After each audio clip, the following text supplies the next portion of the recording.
Greetings and welcome to another episode of Businesstalk podcast. I'm your host Deepak from India. I'm honored to welcome Dr. Paola Cecchi-Dimeglio, Faculty Chair of the Executive Leadership Research Initiative for Women and Minority Attorneys and Senior Research Fellow at the Center on the Legal Profession at Harvard Law School and the Kennedy School of Government, Harvard University, as our distinguished guest on today's episode. Dr. Paola is a globally recognized expert in artificial intelligence, big data, behavioral science, and people analytics. Her research work focuses on leadership strategy, workforce transformation, and shaping the future of work.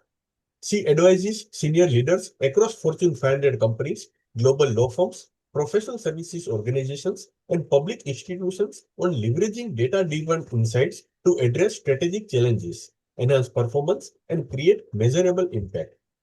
Dr. Demeglio's research and consulting encompass the entire people analytics value chain, spanning employees, suppliers, and customers. As a CEO of People Culture Data Consulting Group, Dr. Paola leads a global consulting firm specializing in behavioral science and AI. She is also the inventor of IDEA, a patented platform designed to enhance people analytics by promoting fairness, consistency, and transparency across performance evolutions, suppliers relationships, and customer experiences. Dr. Paola shapes global technology and governance policy, advising institutions such as the United Nations, World Bank, European Commission, the Equal Employment Opportunity Commission USA, and US Department of Health and Human Services. At the UN's International Telecommunication Union, she served as a co-chair of the steering committee on AI and virtual worlds and chair of sustainability, accessibility, and inclusion for AI and metaverse regulation. Dr. Paola's contributions to AI and big data have been recognized by the US Department of Health and Human Services and honored with SB Award of Excellence. She has authored over 70 peer-reviewed publications and regularly contributes to Harvard Business Review, MIT Sloan Management Review, Forbes, and other leading outlets. Her work has also been featured in the New York Times, the Wall Street Journal, and the Washington Post. In this episode, Dr. Paola shares thought-provoking insights from her latest book, Building a Thriving Future, Navigating the Metaverse and Multiverse, published by the MIT Press. So without further delay, let's welcome Dr. Paola to the podcast. Dr. Paola, thank you for graciously accepting our invitation. It is truly an honor and privilege to have you with us today. Thank you so much for having me, Deepak. This is a real pleasure to be talking to you today and to your audience. Thank you. Dr. Paola, many people see the metaverse as a futuristic hype. How does your book cut through the noise to provide actionable strategies for leaders today? That's a fair question to ask, right? The noise of the metaverse and making sure that we are providing advice or guidance to leader to know where the next step of technology. So let me just take a step back. The metaverse, multiverse, virtual world are already part of our life. And contrary to what we may think, we don't get into the future of technology and the future of our life without following some of the steps to create something that consumer around the world will adopt. And this is where the book come in. You have some understanding of where the multiverse, metaverse, and virtual world, the common knowledge that people should have, very I will say, interesting part of where that idea was born back in time, not yesterday, not in 2010, but back in the early 50s, and understanding that there is a way in which company, small and large, can create with their workforce, with their consumer, the product or the services that will be, I will say, grasping the larger amount of people in the virtual world. And then the last part is really not just guiding leader, is showing them that other leaders across various sectors are already adopting virtual world to reach their employee, their consumer, their supplier. And so that's really taking leader with the next step forward, giving them a guide to know how tangible virtual world are and how they can invest efficiently with the maximum return on investment. Dr. Pola, how is AI specifically reshaping the metaverse? And what unique opportunities does it create for businesses and policymakers? The virtual world, on the very conservative part, we are thinking about $5 to $6 trillion. And the more optimist, liberal view of it, we are looking between 11 and 15 trillion US dollars. The penetration rate of getting people onto those virtual world are between 35 and 40% per year. We are expecting, the younger generation to spend on average 4 hours a day in the virtual world within the next few years. So there is a real economic impact that will shape the world around us. Not only, I will say, in access to opportunity, for example, having the ability to have your workforce in India while you manufacture in United States, because talent are equally distributed around the world. And so why limiting yourself to one region, right? So that's where virtual world can come in. But there is also something else, the ability to serve your consumer in a better way. So for example, imagine you are a bank, you want to create more access with your consumer, you are able to meet your consumer wherever they are. So there are, I will say, across economic sector, multiple economic impact and ripple effect that are tangible across sector. That's part one. And the part two is the future of work have been, completely reframed in the last 25 years. And I like to say that because, people have a tendency to sometimes just focus on what happened to us recently. And when I say recently, is in the last few years with I will say, ground adoption of agentic AI and AI overall in our day-to-day life. But in reality, if we go back where time and history help us understand, in the last 25 years, when internet and the web was fully adopted, we have seen a transformation in the technology part. And we see how everything have changed compared to, for example, our parents or our grandparents. And I would like to place the metaverse and virtual world in that perspective, because that will be the same impact that will come in the next few years. And last point, it is closer to us that people realize, because virtual world is already part of our life. Professor, can you share examples from your book on industries that are successfully using the metaverse to drive transformation and what lessons other sectors can learn? Absolutely. So there are, let me give you some of the quick examples that come in the top of my mind. The first one, let's start with, I will say, a small example without being a small example. So one of the largest bank in the United States have initially used the virtual world to train their employee to have consumer relationship. They expanded that to up to 200,000 employees. You will tell me, fair, this is a good place to start. I will tell you, this is a big win. Now let's go up to few zero behind the number of employees. So for example, Walmart has been implementing the use of virtual world for training their employees and have trained successfully more than 1.8 million of their employees, right? They went from 50 to 1.8 million in less than 5 years. Remarkable at all level, because their interaction and their level of satisfaction with employee have increased, with consumer as well. Now, let's move on to not just the training, but let's think about how we are reducing the risk of error when you are taking a plane, when you are driving a car. Think about all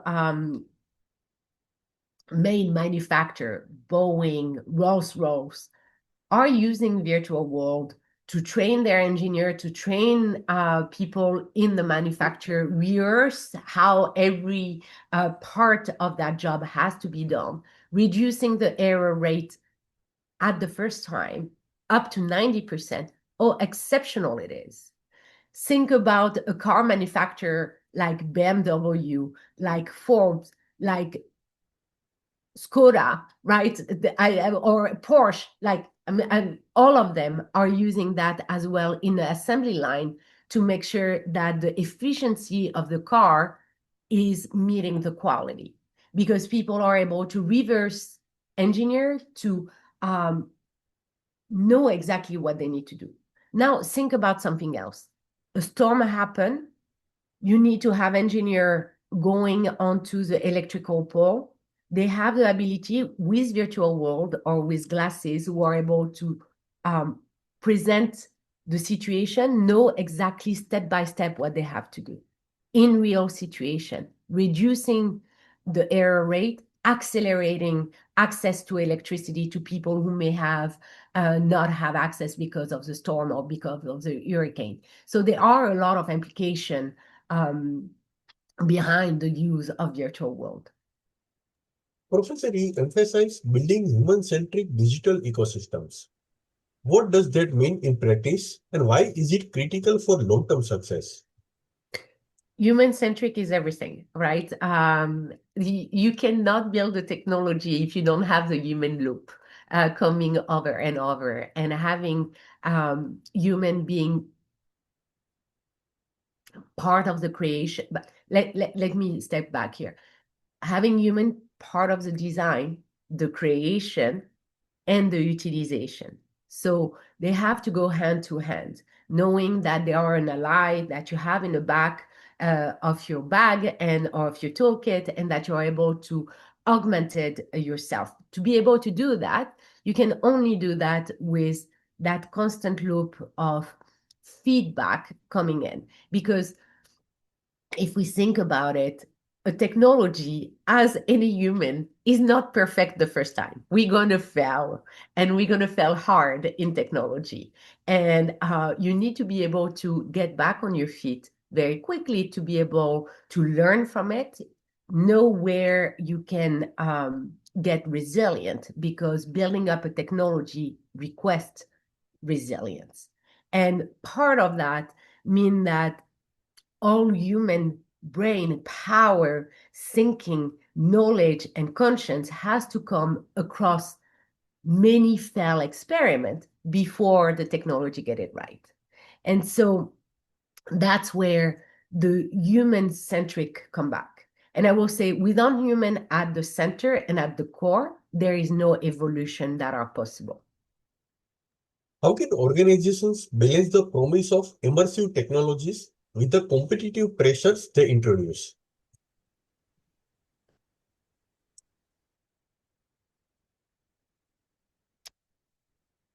The competitive pressure, that's a real, you saw me pause here because there is so much in the competitivity of it. So there are several tools, I will say, that you have to understand and grasp, right? In terms of competitivity, the market you operate, the geography you operate, and the technology that is available for you to be able to create the experience that you want to create with virtual world. And again, when I say human-centric, as you asked me just early on, it's also notion of cooperation across actor and cooperation across several type of actor. Key actors such as public institution and government, key actor from the private sector, from infrastructure to technology builder, and think tank, academic, and community. So the competitivity of a product have to integrate all those actors and the effort of all those actors to remain available. Sure enough, a large company will not have the same investment and financial capacity to compete compared to a small business to create the metaverse or the virtual world. And I will say, hold on, hold your horses, because actually there is, and that's what is remarkable. Now, a small business is able to create the same experience than a large company without investing a tremendous amount of money. So the competitivity market will be completely shift because new players will be and are able to come as tools are available for them to create consumer employee experience at a lower cost than they were before. This is not something that we have seen in the past. And that acceleration of the competitivity mean that we probably will see, in the next 10 years, a complete reshapement across many markets of new entry player who are able to outrun, I will say, players who have been there for a very long time. And as memory serves us, I like to always go back to, history. It's always something that we can learn from in technology. Not forgetting that a few years ago, people didn't know some of the name of the GPT company. And out of today, they are the first word that come from a conversation. Same thing about Google and Yahoo 20 years ago. So we have to be very present that player can come into a market disrupted very quickly. And they are already in the pipeline. It's just a question of focusing and see where they are. Fantastic insights. Professor, the metaverse isn't just business, it impacts governance and regulation. What frameworks should policymakers consider to guide responsible growth? So I don't think there is one framework that we have a silver bullet and like a magic wand that we can say. But I will say that across the 25 years that I have been in this field, I see that there is one model that seems to be a good springboard for governance, to think about governance. And I like to refer to as the ATA model, right? Accountability, transparency, traceability, and adaptability. Because the governance that we will be creating today will have to evolve while holding people accountable, being transparent about who own the data, who are, evolving. Do you have the right to go back to the data in your virtual world or so on, while being traceable over time, right? Like you have to think that the continuum of data that are out there, 25 years ago, few data points were on consumer. Now there is an abundance of it. So the ATA model allow, I will say, public and private actor to coordinate with the help of thinker community and user community and the evolution of that technology. Because again, we are talking about virtual world today, but we have to think about quantum computing. We have to go a step further, quantum computing, robotics, all of that are the next big step. And so the model that we are adapting today has to have a long-term view of the technology and the relationship humans have with that technology. Professor, how is the AI-powered metaverse transforming workplaces, collaboration, and employee experience? So I think objectively they're transforming everything, right? Think about your phone, how a few years or a decade ago we could not communicate and we had, to use coin to be able to give a call on the other side of the world or even mail a postcard, right? So how does that change? It changed everything. It changed how we collaborate because we have the ability to create team from around the world, the ability to have digital avatar who are able to communicate, leave a conversation to somebody else to pick up on the other side with a different time zone. There is a way in which we work differently, a way in which we are able, have seen firsthand doctor and data scientists working with a patient, being able to open a patient, perform a surgery before the surgery happened, being able to reverse and rehearse again and again. Again, being good at your job mean that you have failed many times before, so you are able to perform that surgery in the perfection. Same thing for a data scientist, being able to understand what the data tell him, move the data with his hand, see firsthand what are the change happening, is something that your full body experience.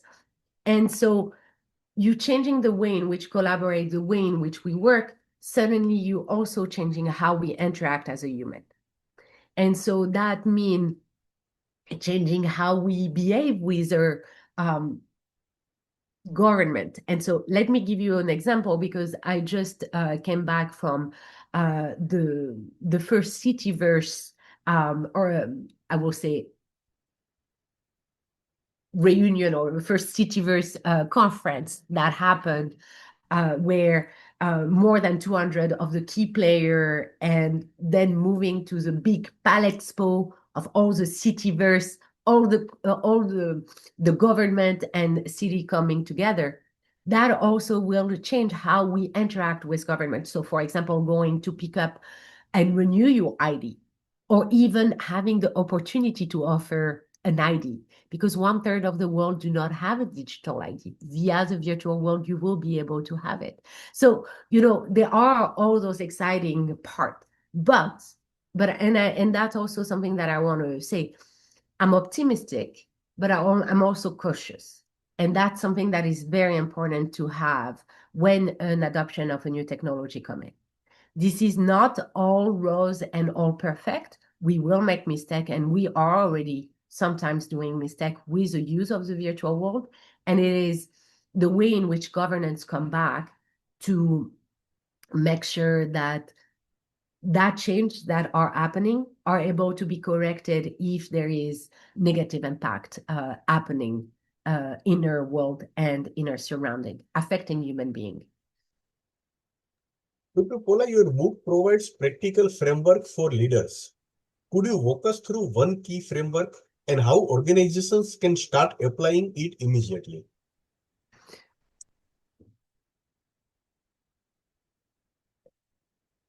Let's go with the one that everybody has. When you are a business, I will not talk about government. Let me go just on the private sector. One of the power of every organization is, I will say, two elements, in my view.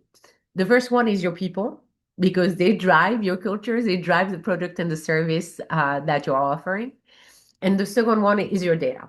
And there is a wealth of data in which most organizations sit on, do not necessarily realize how, when you connect them as an architect, they drive you.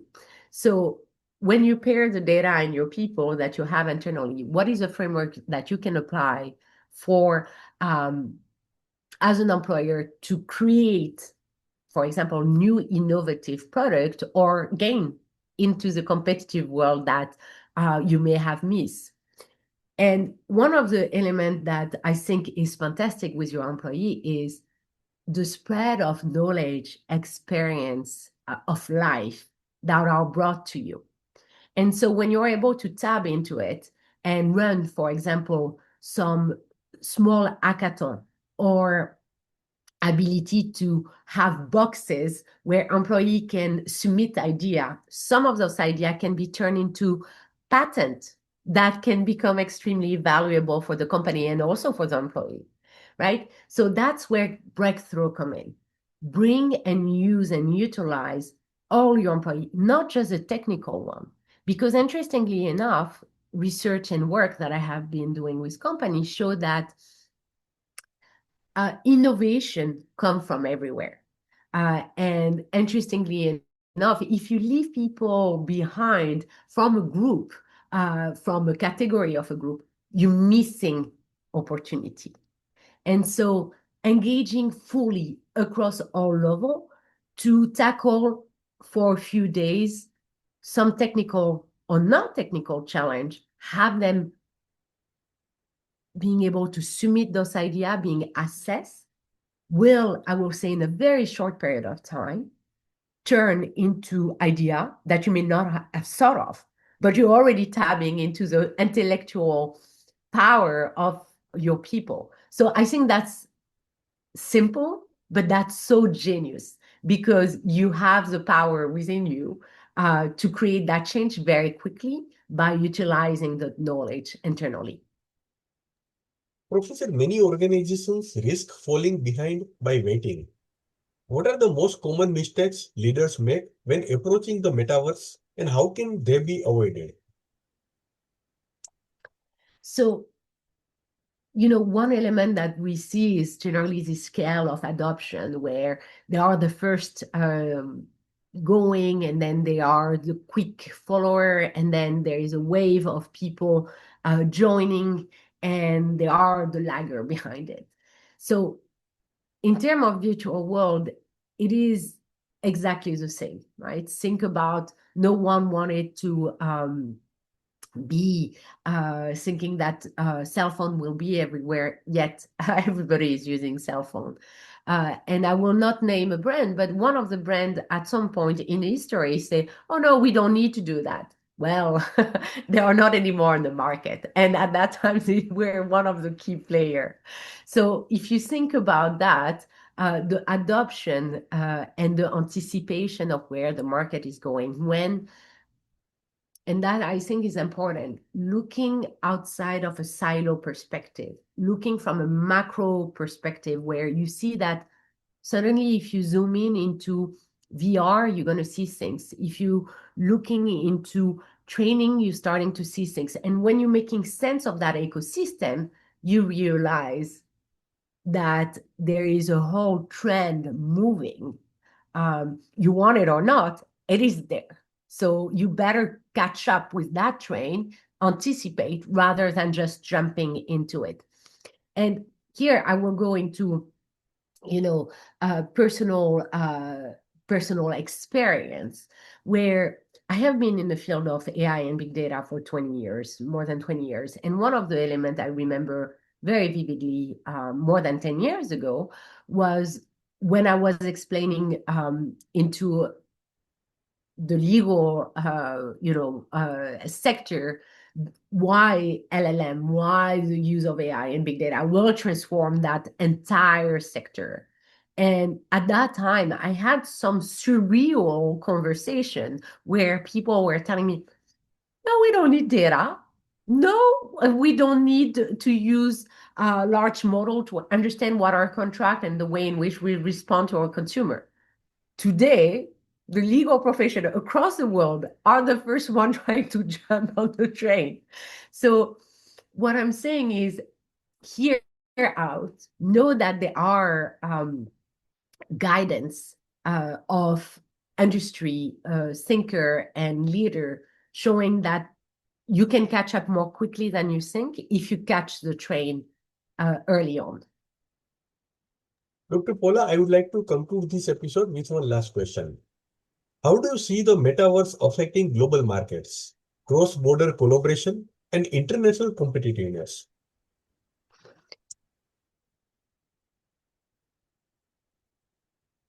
I'm going to some extent, repeat myself, right? How is that going to change everything worldwide?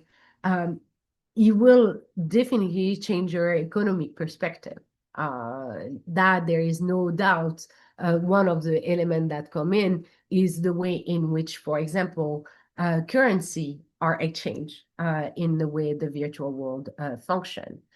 We want it or not, this is something that is happening and is being adopted. So that is also something that will have to come. And if you think about how in the past time we were using coin, then we moved to bill, then we moved to card, then we moved to digitalization with your phone by just paying. Well, the tokenization is something else coming. So I think just for a pure finance standpoint, there may be new currencies that may be more adopted or less adopted. I don't have the magic wand. I don't know what the future will look like, but there is certainly enough evidence currently showing that those transactions in virtual world have to be done in that way to secure the transaction. So there is a new path coming to it.